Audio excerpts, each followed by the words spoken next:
আজ আমি তোমার কাছে একটা স্বার্থপর মেয়ে, কিন্তু বিশ্বাস করো আব্বু থেকে ছেলেকে বিয়ে করেছে শুধু তোমাকে বাঁচাতে, নাহলে আব্বুর লোকজন তোমাকে মেরে ফেলতো। আর আমি তোমাকে এতটাই ভালোবেসে ফেলেছি যে আমার জীবনটা আমি আস্তে আস্তে দিয়ে দিতে পারি, কিন্তু আমার কারণে তোমার মৃত্যু হবে এটা আমি কখনোই মেনে নিতে পারবো না। আবার দেখো তোমাকে ছাড়া আমি বাঁচতেও পারবো না, তাই চলে যাচ্ছি না ফেরার দেশে। হয়তো এই জীবনে আমরা দুজন এক হতে পারলাম না, কিন্তু আমার ভালোবাসা তোমার বুকে অমর করে রেখে গেলাম। ভালো থেকো প্রিয়, আমার কথা ভেবে কখনো কষ্ট পেও না। আমি যেন সব সময় তোমাকে হাসি খুশি দেখি, এতে তোমার পাগলিটা। আসিন সিগারেট খাবি? এইটা সে। আরে খা না, কিচ্ছু হবে না।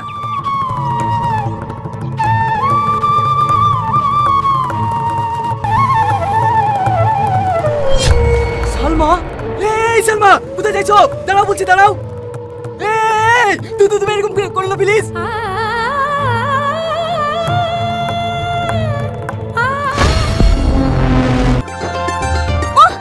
কি আনন্দ হচ্ছে রে, কালকে আমার বিয়ে। বাবা তুই তো দেখছি মেতে গেছে, লগনে শাড়ি পরে শুবি নাকি? কি করবো, আর ভালো লাগছে না শাড়ি পাল্টেতে, সারাদিন যে ধকল গেল। তো বল আমাদের গ্রামটা কেমন লাগছে? শহর থেকে গ্রামে এসে বোরিং ফিল করছিস না তো? আরে না না, গ্রামের প্রকৃতি যে এত সুন্দর হয় তোর বিতে না আসলে জানতেই পারতাম না। হ্যাঁ আমার আর ইচ্ছে করছে না ব্যস্ত শহরে ফিরে যেতে। হ্যাঁ আমার কি ইচ্ছে করছে জানিস, সারা জীবন এখানেই থেকে যায়। এত সুন্দর মুক্ত বাতাস। হ্যাঁ হ্যাঁ থেকে যা, ছেলে দেখবো নাকি? তুইও না লেলে শুয়ে পড়, কাল থেকে আবার ঠিক মতো ঘুমাতে পাবিনি। তার ছিলাম আমি খুব সুন্দর গলা তো। আমায় ছাড়া লাগে না জীবনে কিছু আর। এই মায়া, ছেলেটা কি রে? ওর গান শুনে মনে হচ্ছে ওর বুকে অনেক কষ্ট। ওর নামটা অনিল, এই তো আমাদের বাড়ির পিছনে বাড়ি। ওর এই ছোট্ট জীবনে বুকের উপর তো অনেক বড় বড় ঝড় বয়ে গেছে। ছোট থাকতেই বাপটা মারা গেছে, কিছুদিন আগে চিকিৎসার অভাবে ওর মাটাও মারা গেল। আবার কি কপাল দেখ, যে মেয়েটাকে ও নিজের জীবনের থেকে বেশি ভালোবাসতো সেই মেয়েটাও আজ অন্য একটা ছেলেকে বিয়ে করে নিল। আমি একটা জিনিস কিছুতেই বুঝতে পারিনি জানিস, একটা মানুষকে এত ভালোবাসার পর সবকিছু ভুলে অন্য কারোর হাত ধরে কিভাবে? এই মেয়েটার বাড়ি কোথায় রে? আমি সঠিক জানিনি, যত সম্ভব নদীর ওই পারে হবে। হে মায়া, তুই একবার এই ছেলেটার সাথে আমার দেখা করে দিতে পারবি? কেন রে, তুই আমার প্রেমে টেমে বললি নাকি? আরে না না, তুইও না। আমার বিশ্বাস দেখবি ও একদিন অনেক বড় গায়ক হবে। ঘুমা, গুড নাইট।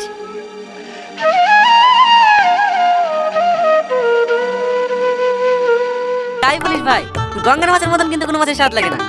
স্বাদ থাকবে কি করি? পুকুরে স্বাদ দিদি মাছ আবাদ করছে, ওই মাছে স্বাদ থাকে। ওই দা মোটামুটিটা তোর সদ হয়ে হবে নাকি? হ্যাঁ হ্যাঁ, আর দু এক খাওয়া মারলেই দুজনের তরকারি হয়ে যাবে।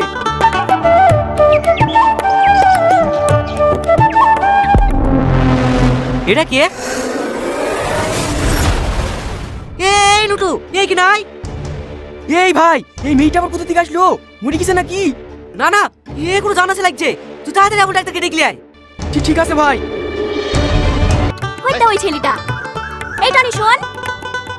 কি ব্যাপার তুই এখানে? আজকে তোর বিয়ে না? হ্যাঁ, এটা আমার বান্ধবী, তোর সাথে কথা বলতে এসেছে। আমার সাথে? আমার সাথে আবার কি কথা? আরে অত ভয় পাচ্ছ কেন?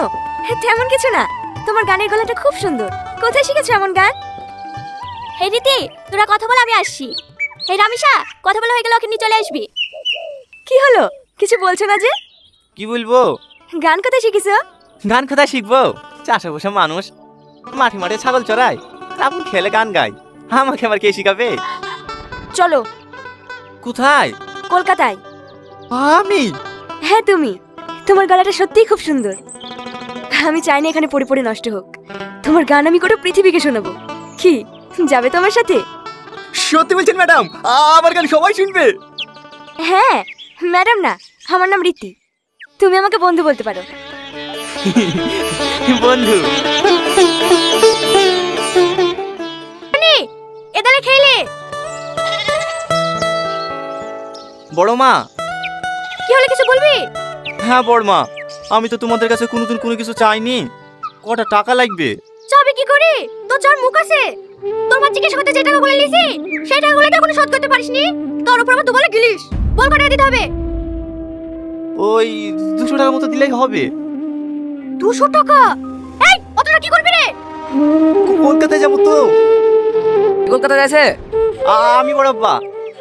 তুই আবার কলকাতায় কি করতে যাবি? ওই সমাজের মেয়ের বিতে একটা ম্যাডাম এসে তো, ও আমাকে বলিছে কলকাতায় লিখে আমাকে দিয়ে গান গাওয়াবে। জানো বড় আব্বা, আমার গান দেখে সব টিভিতে মোবাইলে বাজবে। মনে হয় চাঁদ ধরা স্বপ্ন। যা ভাতটা কলকাতা কি খাস? এই তুই কলকাতা যাবি তো তোর মাছি কিছু করে লেগে যে 40,000 টাকা দিছিলি সেটা আগে শোধ করে দে। আবার তোর উপর ভরসা করে তোমরা ছাগল কেন? এই ছাগল কেন নেবে রে? আমার ভুলে গেছি বড় আব্বা, আমি আর কোথাও যাওয়ার কথা বুঝবো না। এই বিকের মতো আমাকে ক্ষমা করে দাও।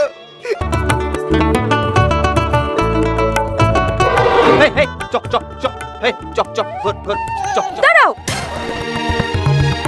আর দুদিন ধরে দেখছো তুমি আমাকে এড়িয়ে চলছো। যেখানে যাচ্ছ সেখান থেকে পালিয়ে যাচ্ছ। কি হয়েছে বলো তো? কই কিছু হয়নি তো। তাহলে চলো আজকে বিকেলে আমরা কলকাতা যাব। আমার যাওয়া হবে না, তুমি চলে যাও। হেই হেই চ চ। টনি তুমি এরকম কেন করছো আমার সাথে? সত্যি করে বলো তো তোমার কি হয়েছে? কি বলবো তোমাকে, আমি গরিব, আমি কোনোদিন শিল্পী হইতে পারি? কেন বারবার মিথ্যে স্বপ্ন দেখাচ্ছ আমাকে? আমাদের মধ্যে ছেলে স্বপ্ন কোনোদিন সত্যি হয় না, স্বপ্ন স্বপ্নই দেখি যায়। তোমাকে হাত জোড় করছি, তুমি ফিরে যাও। গায়ে গোয়ের সামর্থ্য আমার নাই, আমি রাখালি ঠিক আছি। Chop chop. ওকে লিয়ে গান করাবা, বড় শিল্পী তৈরি করবা, তাতে আমাকে যা আসে না।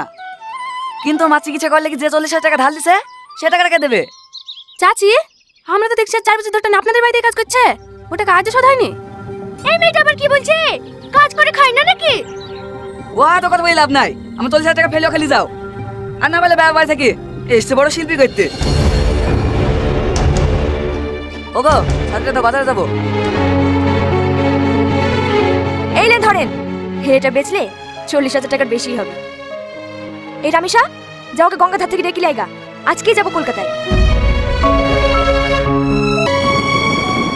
কি হলো, শরীর খারাপ করছে? হ্যাঁ, আমি বাস রাখতে পারিনি তো। এখানে একটু মাথা দিয়ে ঘুমাও, সব ঠিক হয়ে যাবে।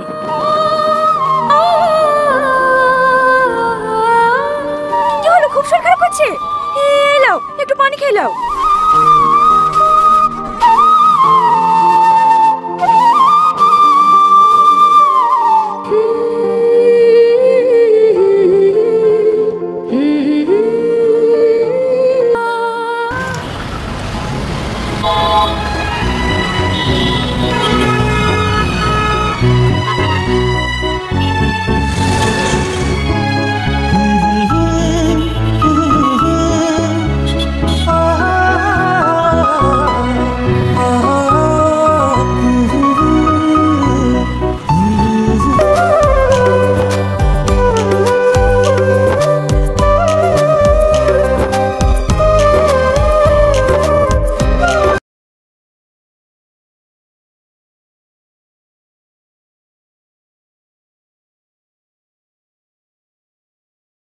আমার বাঁচা হলো